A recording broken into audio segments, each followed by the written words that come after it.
Please stay with me as I tell you my story, and please take a minute of your precious time to support our channel. Your support and love keeps us going. So back to our story. I had spent 6 years taking care of my husband, my whole 20s really. 6 years of steaming his clothes, spooning soup to his lips, and learning the physical rhythms of lifting and rotating his body so he didn't develop bed sores. 6 years of physical therapy appointments, nighttime bathroom runs, adjusting medication doses, and coaxing a laugh out of him when he stared blankly at the wall for hours. 6 years of believing this was simply what love looked like when tested. Then one morning I heard him say it. Heard words that rewrote every moment I thought was sacred. "She's basically a free caregiver," he muttered to another patient seated outside in the recovery courtyard. "I mean, come on. No payroll, no nagging, and she's young enough to still do all the heavy lifting." He chuckled. "I ain't dumb. I locked in early. She does everything. Feeds me, cleans the house, handles the insurance. That's more than a wife. That's a full package for $0. And when I'm gone, everything goes to Khalil. Of course, that's my boy." I didn't move. Couldn't. My legs froze, wedged behind the column near the courtyard where I just arrived. Hands still gripping the bag of warm peach cobbler bars I baked that morning. His favorite. Still warm when I left the house. Still warm when I walked in with hope in my chest. But hearing him laugh like that, hearing his voice coat me in mockery like syrup on a burnt pancake, I went cold. I had never wanted children of my own. I wanted to be a good partner first. I thought that would be enough. And yet here I was, unpaid, unacknowledged, erased. I quietly stepped away unnoticed. Not because I wanted to eavesdrop, but because I knew if I walked into the sunlight at that moment, I would shatter in front of him. Back in his hospital room, he was already reclined under a fleece blanket. The nurse had wheeled him back while I was in the hallway trying to swallow the shame from what I'd heard. He looked up, eyes bright. "Amara, there you are. Did you bring the cobbler bars?" I said nothing at first. Just placed the bag gently on the bedside table.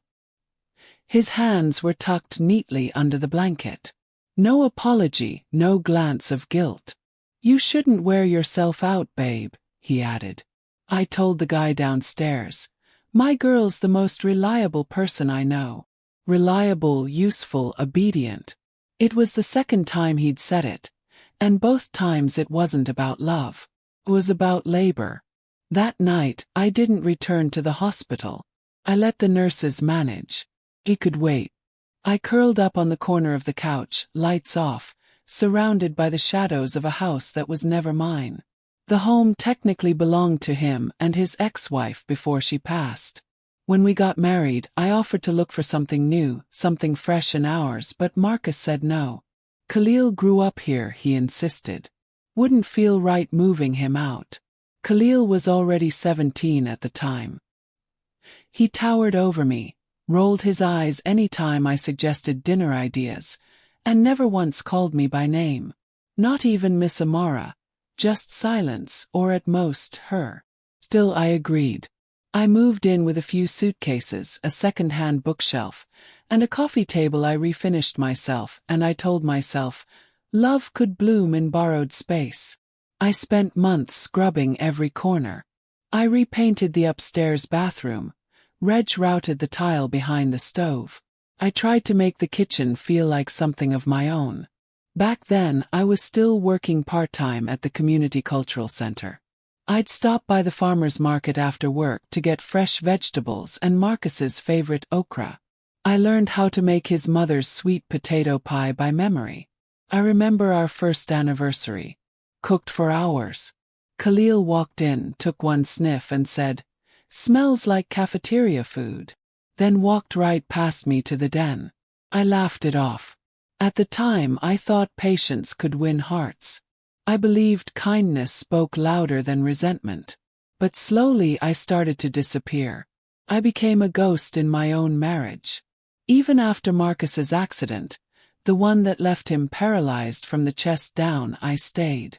The accident wasn't his fault. A car sideswiped him during a conference trip in Memphis.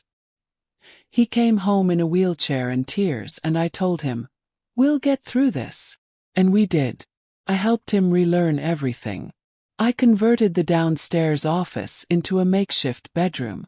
I installed handrails in the bathroom, helped him order a custom mobility van. When his mother died, I handled the funeral paperwork. When Khalil dropped out of the historically black college he was attending, I comforted Marcus while he wept behind closed doors. And yet, despite it all, he still looked me in the face and called me a free caregiver. That next morning I made breakfast as usual. Grits, eggs, turkey sausage. Marcus was discharged from the hospital later that day. The nurse wheeled him to the car and he gave a long sigh. "Nothing like coming home," he said. I buckled his seat belt, my fingers steady, my voice still quiet. I no longer knew what home meant. Not really. The house felt colder than ever. The walls hummed with silence that had nothing to do with peace. That night Khalil showed up. He always appeared when things were convenient. He barely stepped through the door before heading to the fridge, fishing around like it belonged to him. "Dad good?" he asked with a shrug, not even looking at me. "He's resting," I replied evenly. "Still needs help getting up, so if you have time." "Nah," he cut in, cracking open a soda. "I got work later. Just came to grab a few things." He leaned against the counter, eyes scanning the cabinets. "I told Dad he should have sorted the will a while back," he said casually. "No point in leaving all that to get tangled." I stared at him. He didn't even bother pretending I might be part of those conversations. He plopped down at the kitchen table, kicked his feet up and mumbled, "It's not like this place is yours anyway." And just like that I felt a door slam shut inside my soul. Not a scream, not a rage, just a quiet final click. I was done. Done pretending. Done hoping. Done trying to earn respect in a house that never saw me as more than background. I reached over, flipped off the kitchen light, and left him sitting there in the dim glow of the hallway lamp. I didn't say a word. I didn't need to, because in that moment, I knew something was coming. Something real, and it was mine to choose. The day Marcus came home from the hospital, the sunlight felt almost cruel, bright, unapologetic. It poured across the driveway like it was welcoming a man back to a castle that wasn't mine. I helped him from the wheelchair into the passenger seat, and he groaned about the cushion being too stiff. I adjusted it silently and fastened his seat belt without a word. He didn't notice my silence. Or maybe he did but chose not to care. When we got home, I carried in the hospital bag, unlocked the door and guided him inside. "I missed this couch," he said, easing into it like a throne. "And the remote too. I hate that hospital TV. No sports, just news and cooking shows." I nodded, walking toward the kitchen. I poured him water, fluffed the throw pillow, and turned on the fan. He didn't say thank you. Later, as I unpacked his medications, I noticed the pill organizer was still in the same spot on the counter where I had left it 5 days earlier, but something inside me didn't move to refill it. I simply stared. That night, I sat across from him while he scrolled through his phone. I was holding a book, open but unread. My mind was elsewhere. His words from the hospital kept replaying. "She's basically a free caregiver." I thought I had misheard, but I knew better. Few days passed. I found myself standing in the study, sorting through the drawer where we kept important documents. The files were neat. Too neat. Blue folders for prescriptions, green ones for bills, yellow ones for insurance. And then, tucked behind a folder labeled Miscellaneous Accounts, I found a single sheet that fluttered to the ground like a whisper. It was a life insurance declaration form. Beneficiaries listed in 2 lines. Primary beneficiary 1, Khalil Johnson. Primary beneficiary 2, Renee Johnson. No mention of me, not even as an alternate. I stared at the paper for a long time. I blinked until the words blurred. My throat felt like it was closing. I hadn't expected an inheritance. I never asked for one. But after everything, after 6 years of labor, love, and loyalty, I thought I'd at least earn a footnote. A gesture, a line that said I mattered. Instead, I was heir. When dinner came, I made lasagna, his favorite. I didn't use mozzarella this time, just ricotta and spinach with a dusting of pepper flakes. Marcus took one bite and frowned. "This tastes weird," he muttered. "Where's the mozzarella? I told you I don't like it without cheese." "I was out," I said flatly. "Didn't have time to get more." He looked at me like I'd offended him, like I'd just broken a sacred rule. "You've been acting off lately," he said, chewing slower. "Maybe I'm just seeing things more clearly," I replied. He paused for a beat, squinting. I could tell he wanted to dig further, but he didn't. He leaned back and closed his eyes, saying he needed to rest his nerves. I sat across from him, unmoving. Book still open, still unread. I was no longer a partner. I was a machine, a background character in his carefully controlled life. How do you care for someone who has erased you from their plans? 6 years of being by his side. And now I had nothing to show for it but back pain and a lesson in betrayal. I had thought I was in a marriage, but I had been hired by a man who paid in expectations and withheld every form of validation. Affection was my salary. Compassion was my only benefit. Silence was my severance package. The next morning, I didn't prepare his breakfast. Instead, I stood in the kitchen staring at the fridge, my fingers trailing the magnet that held up a photo from our first trip together. Charleston, South Carolina. I was smiling. He was too, but now I could see it. Even then, I had been carrying more than my share. That afternoon I finally did it. I picked up the phone and dialed a number I hadn't used in 2 years. My best friend's voice came through after the second ring. "Hello," she said, slightly out of breath. "Zara, it's me." There was a pause, then her tone softened. "Amara." I swallowed hard. "Do you have a minute?" Another pause. Then without hesitation. "I have the whole day. Where are you? Come over." I didn't pack anything. I just grabbed my purse, my keys, and walked out the door. I didn't tell Marcus where I was going. When I arrived, Zara was waiting at the doorway of her flower shop, apron still on and arms wide open. She pulled me in without saying a word. Then she led me to the back patio and poured me a glass of chilled ginger mint tea. "You look like someone who's been holding in a scream for years," she said. I didn't argue. I just nodded. And then finally the words poured out. I told her everything. How I overheard Marcus at the hospital, what I found in the documents, how Khalil talked to me like I was a live-in maid. She listened, not once interrupting. When I finished, she leaned back in her chair and said calmly, "You weren't married. You were managing a patient." And blinked. Zara continued. "He didn't see you as a woman. He saw you as a service. You don't owe anyone your life just because they needed your hands." I let the silence hang there. "I'm only 30, I whispered. "I feel like I've aged twice that." "You're still young," she said. "But you've been carrying someone else's weight so long, you forgot how to walk without it. That stops now. You want to crash here for a while." I nodded slowly. "I think I need to." "Good," she said, rising to her feet. "You can take the guest room upstairs. And tomorrow we're going to the courthouse to see what your rights really are." That night, I slept in a room with peeling sunflower wallpaper and a twin bed. It wasn't much, but for the first time in years I dreamed not about Marcus, not about Khalil, just me. Whole and awake. And when I woke up the next morning I didn't cry. I just smiled because I knew the storm had begun to shift directions.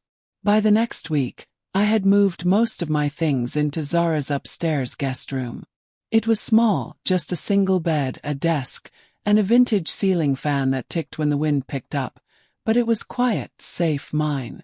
I started waking up without the dread that used to sit on my chest like a weight every morning.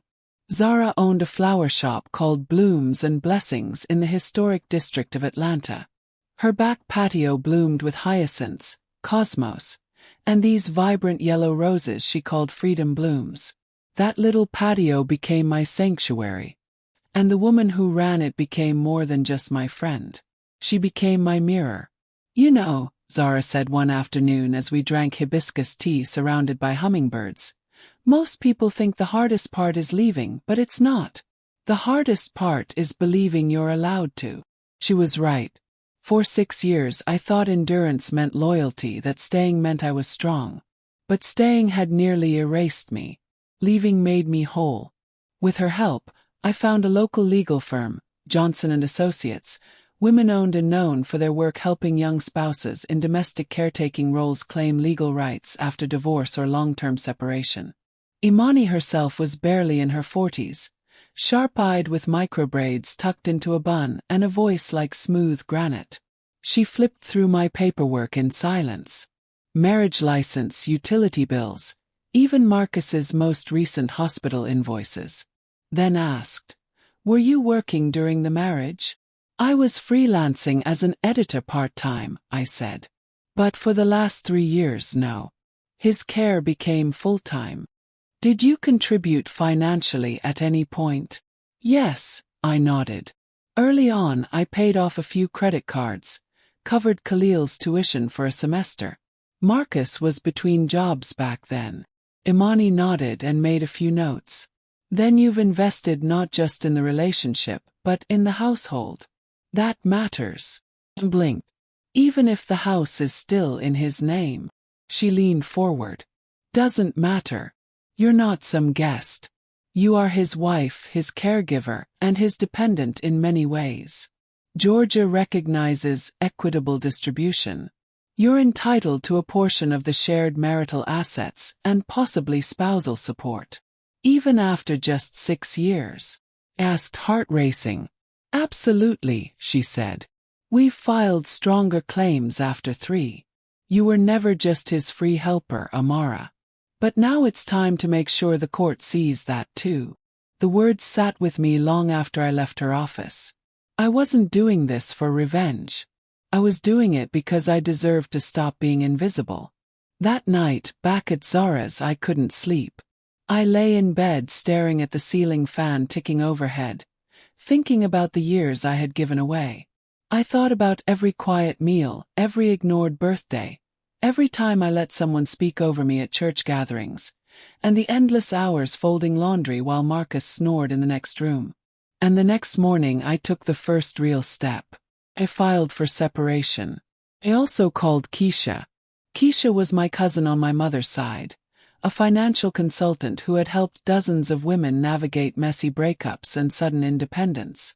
She had always been the fixer of the family. I had been too embarrassed to call her before, but this time I didn't hesitate. The moment she heard my voice, she said, "It's time, isn't it?" I nodded into the phone, whispering, "Yeah, it really is." Within days, Keisha had connected me with a certified financial advisor who helped me open my own bank account, begin calculating what assets Marcus and I shared, and estimate my legal claim. She also connected me with a women's support group called New Dawn, which held weekly Zoom sessions. At the first one, I met 3 other women, all Black, all under 40, who had experienced similar betrayals. One had cared for her disabled boyfriend for nearly a decade. Another had financially supported her husband through law school, only for him to leave her afterward. The third was battling a prenup she signed without understanding it. We laughed, we cried, and for the first time in a long time, I didn't feel stupid for loving the wrong person. I felt strong for finally choosing myself. Back at Marcus's house, things had shifted. He started texting me first politely. "Hey, you good? Let me know if you're dropping by to pick up anything." Then more forcefully, "You can't just run off without talking things through. What are people going to say?" And finally, "Khalil says you're overreacting. You're going to ruin your own life for what? Some hurt feelings." I didn't respond. I let silence do the talking. Then one evening, Zara came upstairs holding her phone with a puzzled look. "You may want to see this," she said, handing it to me. Khalil had posted something on social media. Rant. Some people want sympathy for choices they made. My dad's not a villain just because he didn't turn his whole life over to someone who knew what they were signing up for. Y'all love drama. I stared at the screen for a few seconds before deleting the app altogether. This wasn't about public opinion. I didn't need anyone to validate my story. I had already begun reclaiming it. Back in court, Imani moved fast. She requested Marcus's full financial disclosures, including insurance plans, retirement accounts, and even credit card records. And that's when something interesting happened. One of the documents revealed Marcus had recently transferred $35,000 into Khalil's account without my knowledge. It had happened just 2 months before I left. The court flagged it immediately. "That's a red flag," Imani told me. "It's an attempt to divert marital assets. We'll challenge it." It was the first time I saw a legal power tip in my favor. The first time I felt like the scales were starting to balance. But the real reckoning came the day Marcus's lawyer called Imani and proposed a settlement conversation without my presence. Imani shut it down. "She doesn't want secrecy," she said. "She wants justice, and she's earned it." I felt something rise inside me like light breaking through the fog of 6 long years. Not because I had won anything yet, but because I had finally stopped losing myself. The night before the court date, I couldn't sleep. I lay in bed at Zara's, eyes fixed on the soft flicker of moonlight crawling across the ceiling. It felt surreal how a woman who once tiptoed around her own kitchen was now walking into a courtroom with a legal team. I wasn't scared, just steady, clear. The next morning I dressed simply. Navy slacks, cream blouse, no makeup. I didn't want power from appearance. I wanted power from truth. Zara made me a small breakfast. Steel-cut oats, a spoon of almond butter, and mint tea. "You ready?" she asked. I nodded. "I've never been more ready for anything." Keisha picked me up in front of the flower shop. She was in a gray suit with sharp lapels, her hair pulled back in a low bun, no nonsense. She gave me a once-over, smiled faintly, and said, "You look like a woman who knows her worth." At the courthouse, everything moved fast. Imani handled the pre-hearing filing while I sat quietly, hands folded in my lap. Marcus showed up an hour later, wheeled in by Khalil. He looked smaller somehow, not physically but diminished. His skin had that saggy dullness stress brings. His eyes flicked toward me once, then away. The courtroom was cold. The judge was deliberate. Imani began calmly walking the court through 6 years of unpaid caregiving, financial contributions, emotional labor, and personal sacrifice. She submitted printouts of Marcus's banking activity, statements from my doctor about stress-related migraines, and even the social media post Khalil made. When she revealed the $35,000 asset transfer into Khalil's account, unaccounted for, undocumented, and not disclosed in the prenup, it was like the air got thicker. The judge's pen paused mid-stroke. Marcus's lawyer tried to argue that I had voluntarily chosen the caregiver role and shouldn't expect compensation for love. Imani raised an eyebrow and replied, "She didn't ask for compensation for love. She's asking for fair recognition of her labor. There's a difference." When it was my turn to speak, the judge asked only one question. "Do you believe this marriage was mutual in its care, support, and dignity?" I didn't blink. "No, Your Honor. I believe I was expected to give everything, and in return I was given nothing." That was all. The ruling came 2 days later. I was awarded 40% of our shared marital assets, including part of the retirement fund and $900 monthly spousal support for 24 months. The court also reversed the $35,000 transfer to Khalil, citing an attempt to conceal joint assets. I didn't feel triumphant. There were no violins playing or tears of joy. Just a slow, clean exhale. Not revenge, just justice. I returned to Zara that night and sat on the back patio, watching the petals sway beneath the evening breeze. She handed me a glass of sparkling apple cider and grinned. "To new chapters," she said. We toasted under the stars. Marcus didn't reach out after that, not even a message. But Khalil did. He showed up at the shop 3 days later, livid. He didn't even knock.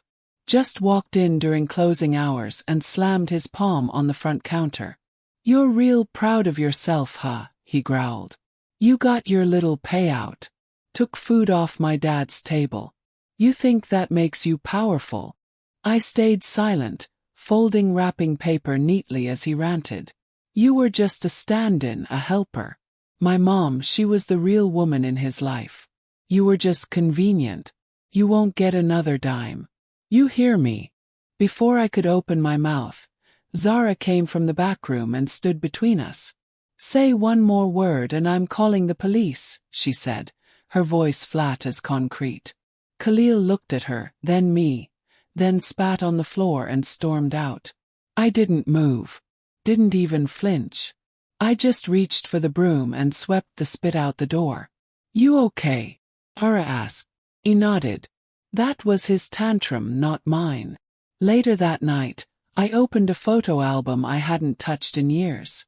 In one picture, Marcus and I were smiling outside a jazz festival in New Orleans, back before the accident. I stared at it for a long time, then turned the page. It was okay to remember, but it was not okay to go back. By now, I had started working remotely for a literary consulting firm that contracted freelance editors. It wasn't much, but the invoices were in my name. The login password was mine. The tax forms were addressed to me and only me. And for the first time in years, I felt the pleasure of making something that didn't belong to anyone else. My name, my work, my choices. I also joined a writing group at the local library. Once a week, we met to read each other's essays, poems, and stories. The first piece I submitted was titled, "What Care Costs When It's Not Reciprocated." They all applauded. A few women wiped away tears. One said, "This is the kind of piece that makes other women feel seen." I hadn't expected that, but I needed it more than I realized. Then one afternoon, while Zara and I were repotting some mini roses for a customer, a delivery man showed up with a letter marked urgent. It was from the hospital. Marcus had been admitted 2 nights earlier after a diabetic emergency and brief cardiac episode. His emergency contact form listed no next of kin. There were blank fields where the legal guardian should be. I stood holding the letter, feeling nothing. No panic, no pity, no instinct to run to him. Instead, I called Imani and asked her to transfer all health decisions to Khalil. She responded a few hours later. Done. They're now his legal responsibility. Apparently, Khalil wasn't happy about that. A nurse later told Zara that he hadn't shown up at the hospital, said he was too busy with work. No one else came either. And for a man like Marcus, who once fed on being the center of everything, that silence was probably louder than any courtroom verdict. He had built a legacy of control. But now he was just another file in a hospital ward, forgotten, alone. Meanwhile, I was reborn. Summer rolled in slowly, and the days felt different now. Calmer, less urgent, like I could finally breathe without checking someone else's schedule first. Upstairs at Zara's shop, the light danced through the sheer curtains. Every morning I'd wake early, stretch, and make myself breakfast, something small but intentional. Some mornings it was grits with honey butter. Other days, scrambled eggs and sourdough toast. I cooked for myself now, not to serve, just to be nourished. That little act repeated daily helped rewire something inside me. I started a personal blog and named it Reclaimed Voices. The first post was titled, "From Being Needed to Being Seen." In it, I wrote about what it felt like to lose yourself in service, to love someone so deeply you forget your own shape, and what it means to wake up and choose yourself again. Not in bitterness, but in boldness. The post reached nearly 5,000 readers in its first week. Women from all over the country wrote back. Teachers, single moms, retired nurses, even a 26-year-old artist in Oakland who had just ended an emotionally manipulative engagement. One comment stuck with me. "You wrote what I didn't know I was allowed to feel. Thank you." Keisha visited again, this time bringing a gift, a brass plaque etched with the words, "This space belongs to Amara." We hung it near the kitchenette upstairs, right above the little shelf where I kept my cookbooks and candles. Zara stood beside me, arms crossed, smiling with pride. "See," she said. "You didn't just leave a marriage, you reclaimed your name." On weekends, I helped her at the flower shop. Customers adored the floral arrangements I created. I had a knack for pairing colors that didn't seem like they'd go together, but somehow worked. Kind of like my life. Patchy, complicated, but beautiful in its own way. One morning, a customer noticed the flower name I scribbled on a bouquet label and laughed. "Gratitude Bloom," she read aloud. Shrugged. "It's a made-up name, but it fits." "What does it mean?" Smiled. "That you bloomed late but fully." Later that day I got a text. It was from Marcus's hospital caseworker. "Your name has been removed from all emergency contact records. No further action required." That was the last thread. I didn't cry. I didn't feel joy or regret. I simply closed my phone, stood up from the patio chair, and stretched my arms toward the wide Georgia sky. It was over. That same week, I finished editing my first book-length manuscript for the literary consulting firm. It was a memoir by a woman who had survived a cult-like religious upbringing. She ended her book with this line: "To escape the fire doesn't mean you were weak for staying. It means you were brave enough to stop burning." I added that quote to my blog's footer. 2 weeks later, I was invited to speak at a small women's conference hosted by New Dawn. I was nervous at first, unsure whether my story counted as inspirational. But once I stood on that stage, mic in hand, looking into the faces of women who wore the same quiet ache I once did, the words came naturally. I shared everything. Not just the betrayal, but the gradual erasure, the unspoken grief, and the rediscovery of self. When I finished, they stood. Some wiped their eyes. Others nodded like they had been waiting their whole lives to hear someone say it out loud. Afterward, one woman hugged me tightly and whispered, "You gave me permission to leave." And I knew I had done something right. Back at home, my real home now, I painted the bedroom a soft shade of amber. I placed the plaque from Keisha above the bed and lit a eucalyptus candle. I still had moments of doubt. Still felt pangs of sorrow when I stumbled across old pictures. But I no longer punished myself for those feelings. Grief, after all, isn't proof you made the wrong decision. It's proof that you tried. The last time I saw Khalil was months later. He passed me on the sidewalk near the courthouse. His eyes met mine. There was no anger this time, just discomfort. As if he'd finally realized I wasn't a ghost he could ignore. He looked away first and I kept walking because I was never meant to stay small for their comfort. I was never meant to serve silently and disappear. I was meant to live out loud. Today I have a small newsletter with over 8,500 subscribers. I teach online editing workshops. I've published 3 essays that were picked up by lifestyle blogs. I even enrolled in a creative non-fiction writing class at the community college. And sometimes I sit on the back patio at Zara's shop, sipping tea while the breeze brushes the roses and think, this is the life I gave myself. Not because I escaped something awful, but because I finally remembered who I was before I was someone else's savior. My name is Amara and I'm not a servant. I'm not a prop. I am a woman who walked away when it stopped being love and started being survival. I gave my all until I vanished inside the role they handed me. But now I write my own story one chapter at a time. This isn't the end. It's the beginning of me because healing doesn't whisper. If this story moved you, please like, comment, and share your thoughts below. And don't forget to subscribe. Thank you.